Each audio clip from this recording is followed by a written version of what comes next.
Late at night, a Ukrainian drone slammed into a concrete span of a vital railway bridge. But the truly devastating blow came days later, when a second strike obliterated the specialized repair train sent to fix it. To keep an army moving in southern Ukraine, you need fuel, ammunition, and heavy armor. For Russian forces, almost all of that material flows through a single logistical backbone, the Crimean Peninsula. The heaviest of those supplies move by train along the Kerch-Genkoy Railway. This route has a permanent geographic bottleneck.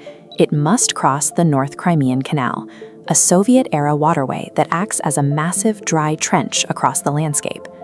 In mid-June 2026, operators from Ukraine's Special Operations Forces Unit, Ballista, flew medium-range strike drones directly into the bridge at Rozdolny. The precision impacts shredded the tracks and caused one of the main railway spans to collapse. Severing this specific link immediately threatens the flow of heavy rail freight. Without it, the occupying forces relying on this artery are forced to work against a ticking clock on their existing reserves. The Ukrainian military knew the bridge would be prioritized for immediate reconstruction, so they waited. Covert members of the SSO resistance movement stayed behind enemy lines, relaying real-time intelligence from the ground to the drone pilots. When specialized Russian engineering machinery and a repair train arrived to salvage the crossing, it triggered the next stage of the mission.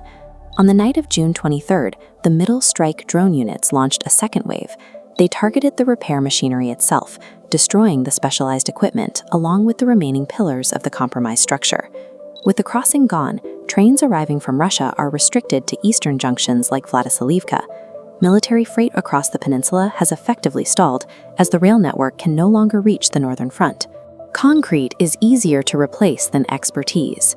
By destroying the specialized engineering equipment, Ukrainian forces turned a bridge repair into a long-term logistical deficit that cannot be easily patched. This is part of a broader logistics lockdown strategy to dismantle Russia's tri-modal network of rail, sea, and road. Restrictions on the Kerch Bridge already forced the military to move heavy supplies onto maritime ferries crossing the strait. Ukraine countered this shift with targeted strikes on the ferries Slavyanin and Panagia and hit the oil terminals at Port Kavkaz, cutting into the maritime supply capacity.